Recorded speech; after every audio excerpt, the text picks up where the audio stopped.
We gathered for another sculpture forum. We gathered via Zoom, and I am joined by my wonderful regulars, Jock Ireland and Brandt Junceau. Thank you, guys. Couldn't do this without you. And we are once again delighted to have with us the young, exciting sculptor Lydia Gladkova. Thank you, Lydia. The whole thing has been filmed and will be recorded and edited by the multi-talented Rachael Bohlander. Thank you so much, Rachael. We went to see an exhibition at the Museum of Modern Art in New York of the work of the German artist Thomas Schütte. It's a large exhibition. I think it occupies the whole of the top floor of the museum. And the work comprises a range of things, sculptures, architectural models, watercolors, ceramics, in a variety of media. I enjoyed this exhibition. I thought some of the work was terrific. I thought all of it was interesting. We can talk in some detail about the things that I was most engaged by. But please, somebody else. Yeah, I went back to see it yesterday. Partly because I'd forgotten completely what was in the show. I'm familiar with his work, but I can't say I can't say I was impressed by this show, or that I'm any kind of fan of his work, and the sense in which I'd sort of forgotten what I'd seen just a week ago is significant to me, and I still just don't really know what to do with Schütte. He's what I'm calling a postmodern artist in a very elementary sense of the postmodern, but it's a way of it's a sort of second hand, or such a distant take on making sculpture that I just have trouble sort of seeing it, or certainly believing it. I think that's enough from me for now. No, from what I gather of what Schütte says of his own work, the work that's most plastic, that's most sculptural, he imagines that it's kind of mainstream plastic sculpture, and it seems to me that it's more a model of model in the sense of an idea or a concept of three-dimensional, what to call it, artistic sculpture, rather than actually being sculpture as it has been, which is a kind of music. And I can't get over the unmusicality of his work. I don't have a difficulty in understanding it and of appreciating his intelligence, but it's very hard for me to be engaged by something that's so remote and ostensibly part of a practice that it really doesn't engage in. Yeah, I'm not sure that I fully understand what it is you're saying there, Brent. But those big figures. He makes a maquette, in like 20 minutes. and then it's scaled up just as is. And, you know, if it were 20 minutes in the, you know, the life of a sculptor, like, you know, I mean, Bernini or Rodin, or, you know, I mean, any 20th century sculptor as well, there would be an impression not just of speed or spontaneity, idea that's taking place over, you know, it's changing over those 20 minutes. And they don't feel like that. They feel like a kind of a stab at something that he's perfectly content with, and then transposes to another size and 3 different materials. You're speaking about the reclining figures now, are you not? Yeah. Yeah. Yeah, I thought I was really interested in those. I liked them, and I thought one of them was terrific. Lydia. Yeah, I enjoyed it very much. I was curious, and I wish I had more time. You had my attention the whole time, and I liked. I think what if I understand it correctly, what Jock is happy about, that he makes variations of his own on his own work. I don't know if these little figures are maquettes. Maybe he made them later after he made the big figures, and the fact that he kind of goes back to his own work and does it differently in different medium and different size, scale, that sort of creates his own world. And that was very cool to me. It was full of interesting ideas, witty and surprising. So yeah, I liked it, and I'd like to go back. Yeah, I'd go back too. I mean, one of the things I would go back to do would be to see if I could kind of see how things connect, because there was, you know, there is, as we've all observed, a variety of endeavors there, and to some extent they seem unique and separate. The you know, the architectural models and watercolors and the paintings and the, you know, I'd like to see how one thing maybe leads to another, because it must in some sense. Although I think he's you know, he finds himself picking up some new endeavor simply in order to keep working. So change tracks in order to, because that track has become tired and difficult to continue. I'm not sure, but anyway, I mean, the range of work was kind of mind-boggling, and in some ways could suggest that, you know, that the approach is essentially conceptual. I didn't feel that. I mean, I didn't feel that everything began with an idea. You know, an idea about how to do something, perhaps, but not an idea of what to do or what would be what the outcome would be like. And yeah, I mean, I thought he was very engaged in you know, in the world and in responding to it. And I you know, I don't know. There are a lot of stuff there that I could not kind of quite understand or feel that I got anything from, but the overall sense of somebody with a very intelligent, sensitive, restless, you know, involvement in producing stuff was exciting.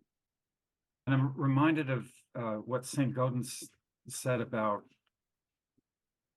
sculpture, that it's really not what you do, it's how. And in terms of what, they're all intelligent starting points, But in terms of how, I mean, there's almost no how. In terms of time and attention and development, they're rudimentary. I mean, to be off the cuff is, for me, would be bad enough, but it's just so damn shallow. Yeah, I'm completely with you, Brandt. And I just thinking of my own shallow understanding of postmodernism, but there's a phrase to summarize what postmodernism is. It's context instead of content, and that that accounts for or the sort of variety of things in this show, and his kind of lack of interest in the individual things. He's only interested in them as sculpture at the Museum of Modern Art, sort of thing. Yeah, they seem tokens of something else. Yeah, which they actually aren't. I mean, which they actually aren't. Yeah, tokens of what?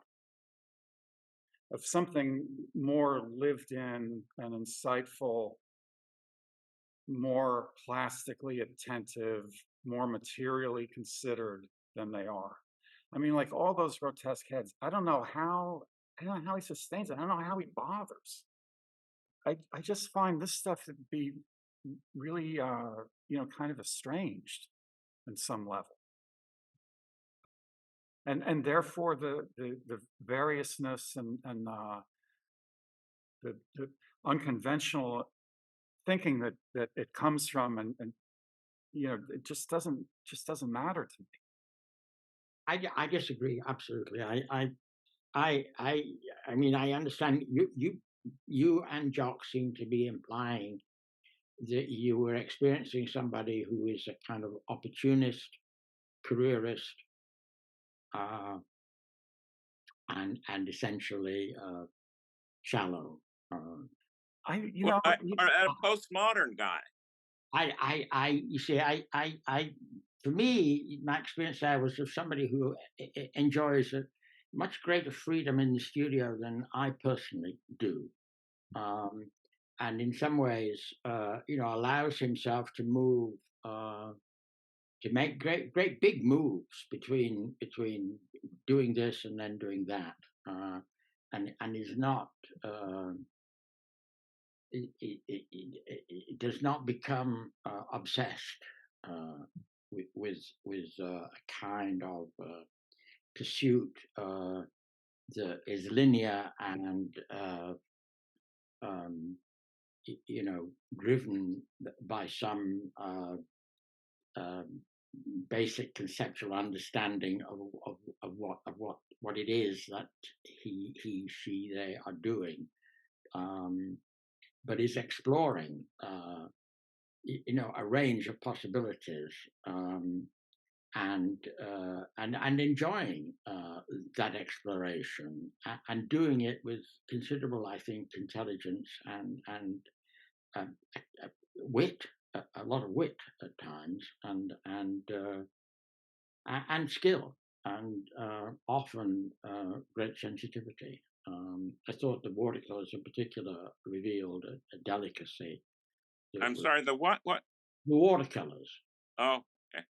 Revealed a delicacy that I think was absent in most of the objects. I really I don't understand why you kind of could not. I don't understand why it all seems so kind of perfunctory. Perfunctory, is that the word you want to use? Okay, perfunctory. It did not seem that way to me. Yeah, you're a postmodernist, Garth. You're, that business of jumping from one thing to another is okay with you. No, it's not. It's not okay as an end in itself. It's okay when somebody, I think, when I feel somebody's doing it, because they want to explore a variety of things. Yeah, but they don't. Go ahead, Lydia, please. I didn't see him jumping. I saw him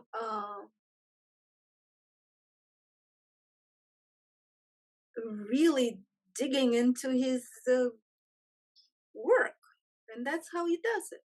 He doesn't rub in the same place. He expands. And I want to say that I was touched and moved more than once in this exhibition. There was like a tribute to his gallerist, a head resting on a moving blanket and accompanying watercolors. I was very moved by that.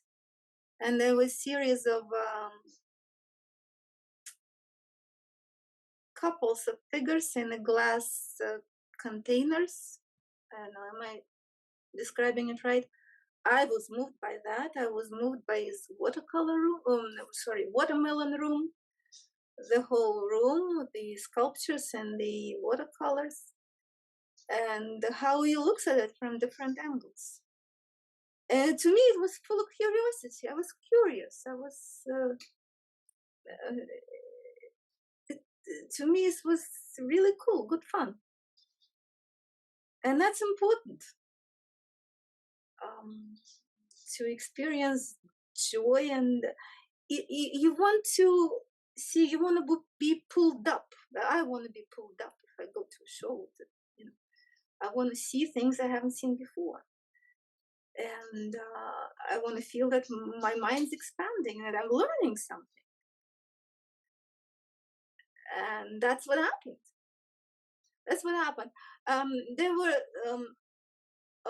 objects in the show that you couldn't really get close enough to. For example, one work that's called Basement. You couldn't really see it because they had this line surrounding it. You couldn't get too close, but many of them made me want to come closer and look more. I agree with you, Lydia. I thought it was it was enjoyable. It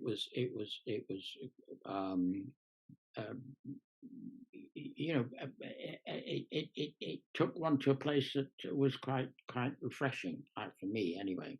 I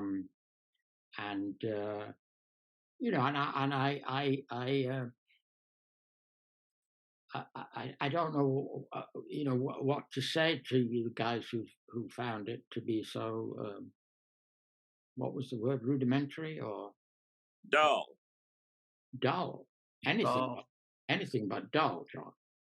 No, well, it's various, but it's it's a kind of one note variousness. Yeah, they're interesting, or they grab your eye or grab me for a bit, but as I look at them for a moment, or just a few moments, I lose interest. I mean, and the heads that you're complaining about, I thought Lydia's word was hilarious.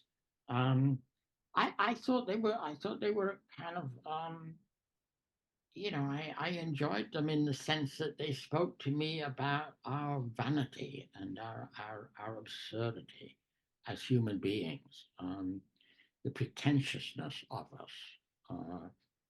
I think you've got to take them for what they are and not look for something else, In a sense, I would have said the show was brave, I mean, the guy's willing to fall flat on his face, and that's something else, I want to talk especially separately about his architectural models.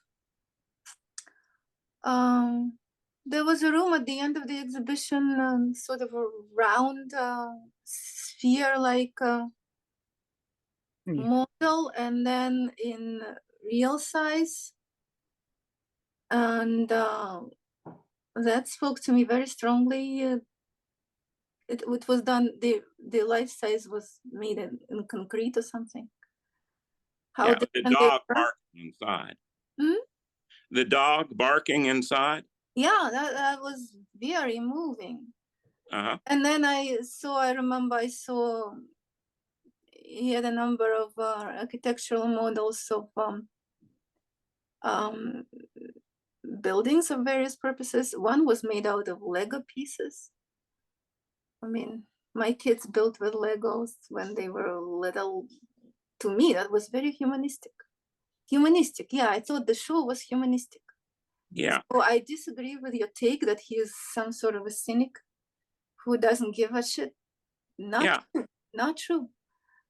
I think it's outrageous, Jock, to say that the guy doesn't care about the work or about what he's doing.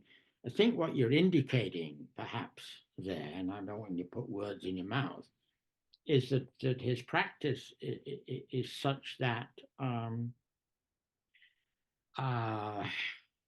there's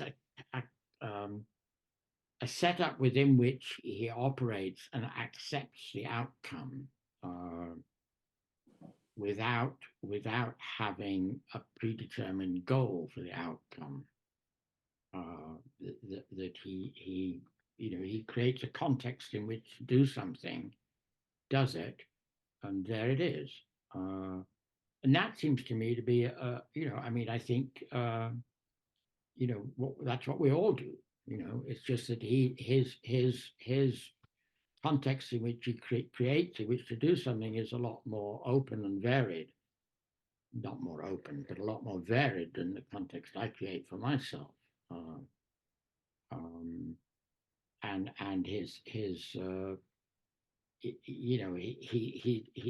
he's not narrowly pursuing some aesthetic goal in the way that another artist might.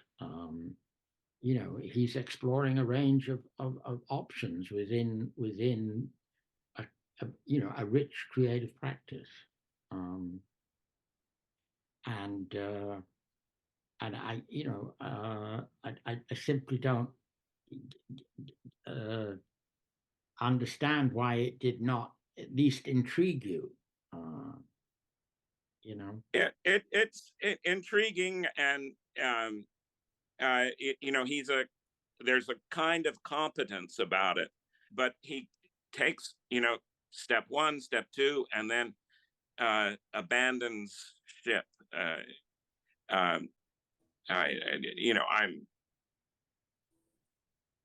touched by the sort of narrative that you might pick up on, and with the dog barking inside, or trapped inside that concrete thing. But it's I don't know. It's just. Can you go on about the reclining figures that we're looking at? What's so? Yeah. I thought they were fascinating. I could not make head or tail of some of them, but I particularly was engaged by them. I mean, I found myself walking around, particularly that black one, the very black shiny one, quite a few times, trying to kind of get a grip on it, come to terms with it, get my hands, as it were, around it, and it kept eluding me. It kept eluding my kind of grasp, my conceptual grasp, my sense of its physical presence. That it was constantly changing. And partly because of the reflectiveness of the surface, but also just the forms seem to me to be in a state of flux, and the figure, I couldn't tell whether the figure, the reclining figure, was in agony or was in ecstasy, or was I couldn't get a sense of the. I mean, I got a sense of the mood of it, but it was I couldn't find the word for it. I mean, it was somewhere between horrible and delightful. So there was a tremendous ambiguity about it, and I really, I really would have liked to have had it around and spent quite a bit of time with it. I think it would have been, a tremendous presence. If I could have, had it sort of just outside on my patio for a while. That one in particular was the one that struck me, but all of those reclining figures engaged me in various ways, not all like that. They were quite different ways. So I mean, you didn't feel that at all about it. You just thought it was a vacuous, empty, silly thing. Well, no, it's the incompleteness. It's that, I with you on Flux, but I see other sculptors sort of making a decision and finishing their work, and Schütte won't make decisions. He'll look at his watch and decide that's enough time, and move on to the next one. And there's something to that, but it's something that doesn't hold my attention. Brandt, you've been quiet for a bit. Did and you said your piece, have you? No, it's more. No, I could say more things, but in a nutshell, it seems to me that Schütte's primary interest is in a model, as a conceptual apparatus, and also as a physical thing, as in an architectural model. And I thought that some of the most realized, most felt works were the models, the architectural models. But the plastic works that, take, say, heads, for instance, are also models of a kind. But because they're so uninhabited, so perfunctory, they become a kind of token of something much bigger and richer than themselves. And the comparison is fair, because he pitches that battle for himself. He makes, an obvious and direct reference to artworks of a whole different character, and his do not stand up to them. Who is he? I mean, could you say more about, who he's referencing? Well, that black head that's on the screen right now, the black shiny, it's probably glazed ceramic head. It's like sculpture from the teens, 20s, 30s, studies of individuals, studies of people who at the time were considered exotic. But in terms of how it's actually made, it's desperately under-considered. The voids over the eyes, totally perfunctory. The modeling of the mouth, it's got a certain expression, it's almost accidental. The depth of the nostrils, like, why? The wobbly cheekbones, why? The overall sense that there is not a coherent skull under the skin. It doesn't matter. It's just the hairline. It's like it's a line. It's really, I don't know what the interest is in that kind of de-skilled representation. And it's a representation because it's not a direct experience. It's a kind of a token of other people's meeting with the outside world. And for me, Schütte's dissociation is not a problem. I think every artist has got a good dose of dissociativeness. but this stuff has a kind of like an emotional penury, a poverty. And I also find that although it's various and he's constantly changing subjects, etc., it's uninsightful. I just don't find it, telling us anything we don't know. Yeah, I mean, this head that you've been speaking about eloquently and criticizing eloquently, but from a very kind of academic and traditionalist preoccupation with concerns of correctness anatomically and Oh no, Garth, I have to object. It's not about correctness. There's an absence of form. I mean, those caterpillar eyebrows. Like, what? I mean, what is this? It's like high school or something. it's not one of the This works I would have- superficiality is what turns me off. Yeah, well, you're seeing superficiality. I do want to say this is not a work I would have chosen to say this is a prime example of the best. But it's something he comes back to again and again, as if he has something to contribute. What do you mean something he comes back to again and again? The head, the bust from like, clavicle up. Well, but yeah, not like this though. This is a Yeah, they're each different in a, yeah.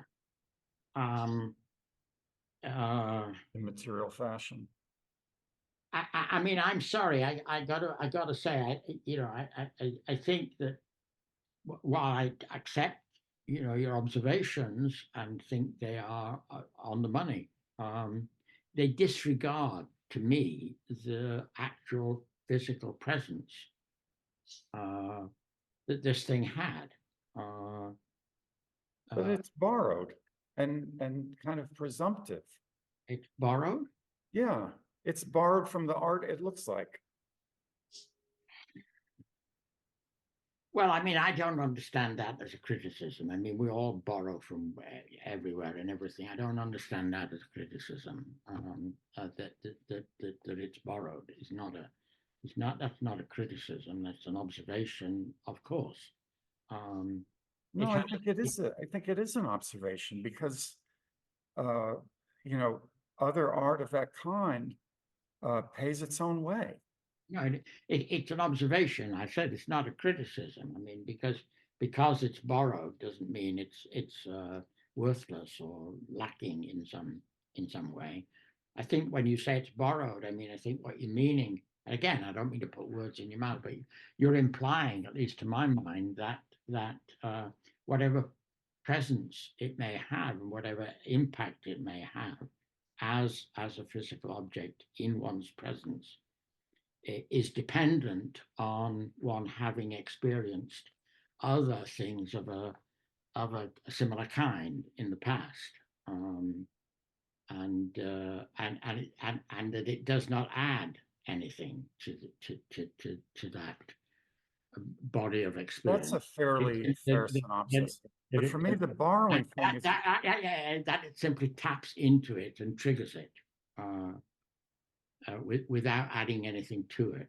And with that, I'd be sympathetic, but I think on balance, I'd disagree. Yeah, for me, the issue is that art has proceeded for, thousands of years by borrowing a starting point and going to another place. And for me, Schütte's heads, borrow a starting point, fair enough. But they don't take a trip. They don't travel. It's like everything happens on this kind of Playmobil level.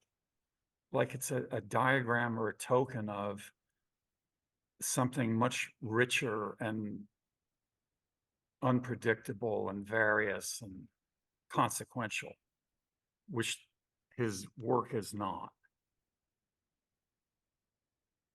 Yeah, well, I disagree. I mean, I accept the premise, but I think the work does add. What think- does it add, Garth? You know, I mean, we'd have to talk about a particular work, and I did talk about that reclining figure that where I mean, and this head that we're looking at. What it adds is a realization that you can have you can have a remarkably kind of vivid presence, that is in many ways lacking, things that you and I and Brandt and Lydia might look for. A kind of sustained engagement with the modeling, a kind of sense that the thing has been worked over, and worried over and developed. I mean, this thing comes at you all at once, and you either take it or leave it. And I was inclined to say, okay,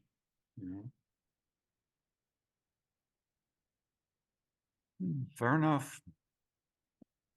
I think we just had I mean, we all go into these exhibitions wherever we go. We take our baggage with us, and we take our expectations and our preoccupations and our prejudices with us.